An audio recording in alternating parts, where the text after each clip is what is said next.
homem denunciado no escândalo do Mensalão foi preso hoje quando voltava do exterior com dinheiro não declarado.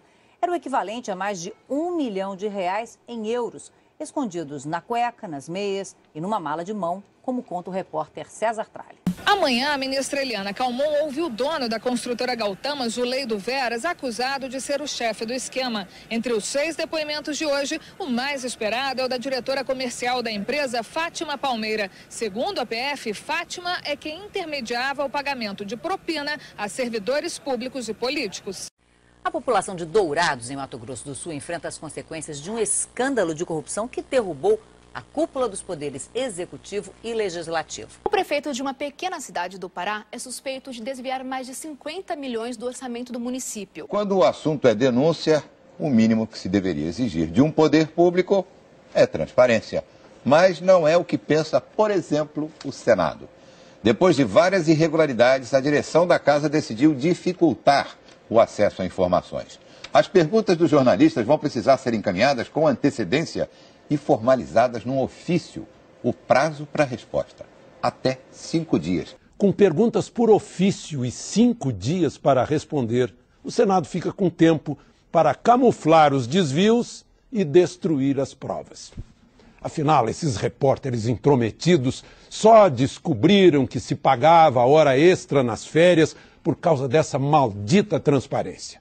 Descobriram a terceirização entre amigos, que a filha do senador gastou 14 mil no celular do Senado em passeio no México, que a sogra do assessor de imprensa de Renan Calheiros ganha R$ 4.900 do Senado sem sair de casa, que a assessora de senador, filha de Fernando Henrique, tampouco sai de casa porque acha o Senado uma bagunça, que se pode trocar passagens aéreas por jatinhos, que há 181 diretores e uma infinidade de conselhos bem remunerados e parentes de toda a ordem igualmente bem remunerados só por causa dessa transparência. Baixe-se, portanto, a opacidade contra desvios que afetam a constitucional moralidade.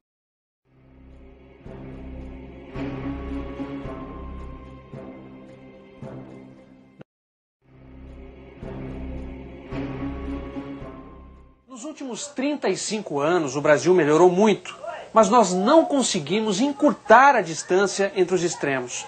É como se o Brasil que tem fizesse questão de só olhar de longe para o Brasil que não tem.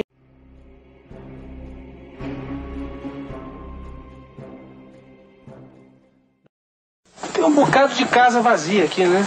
Tem. Abandonada. Abandonado, porque aqui é muito pobre, não tem salário, os povos lá das casas vão embora. E o Brasil conheceu Maria Rita? Eu estou sentindo anemia, acho que é profunda. O médico disse que a senhora tem que se alimentar bem, é isso? É. E a senhora diz o que para ele? Eu falei que ele onde é que eu acho. Um dia depois da reportagem ir ao ar, a notícia que não queríamos ter dado. A lavadeira Maria Rita, encontrada por nossos repórteres no interior mineiro no fim de abril, está morta. Nos últimos 6 anos, quase 14 milhões de brasileiros conseguiram subir de faixa social. Mas o estudo divulgado pelo IPEA, o Instituto de Pesquisa Econômica Aplicada, revela que a pobreza no país ainda é muito grande. Apesar da melhora, ainda há um abismo de desigualdades no Brasil. Enquanto a parcela mais pobre representa 15% da população na região sul e menos de 17% no sudeste, no centro-oeste ela passa dos 20%. No norte é de quase 40% e no nordeste chega perto da metade dos moradores. Zona sul do Rio. Aqui está o IPTU mais caro da cidade. Emoldurados pelo mar, os prédios de altíssimo luxo são um privilégio para poucos. O bairro também abriga mansões. Poucos metros separam este paraíso da maior comunidade pobre do Brasil. Em comum, os moradores daqui e da Rocinha só têm a vista de tirar o fôlego. Corredores lotados, espera, dor, aflição, falta de médicos, equipamentos quebrados. Infelizmente, esse é o cenário da maioria dos hospitais de saúde pública no Brasil. Dizem que os políticos, como o Chico lembrou há pouco, não gostam muito de fazer o que fica escondido sob o solo, embaixo da terra, a infraestrutura. Preferem a superestrutura, viadutos, estradas, palácios. O que é visto é propaganda de superfície. E o saneamento básico fica para trás, com deterioração da saúde pública e da natureza.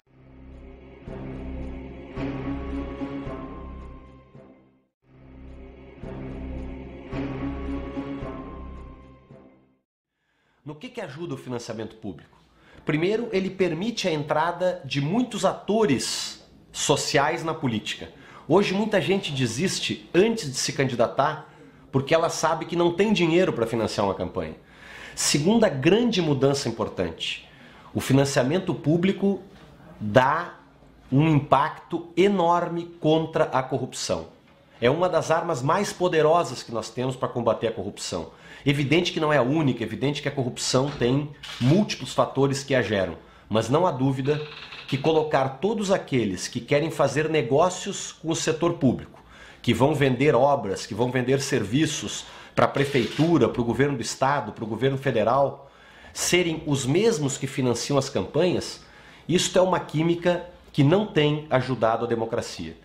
E evidentemente, eu sempre digo esta frase, me parece a mais sintética, mas a mais potente de todas, está cada vez mais difícil um pobre ou um representante das classes populares chegar ao parlamento, porque as campanhas estão crescendo astronomicamente de valor. Por exemplo, em 8 anos, as campanhas saltaram de um valor em torno de 800 milhões de reais para 4,8 bilhões de reais, um crescimento de mais de 600%. Então, para democratizar, para dar mais independência aos eleitos, para garantir espaço a todos aqueles que querem ser candidatos e hoje não podem por falta de recursos, para combater de fato a corrupção numa das suas raízes mais profundas, eu defendo o financiamento público exclusivo de campanha com forte redução dos custos.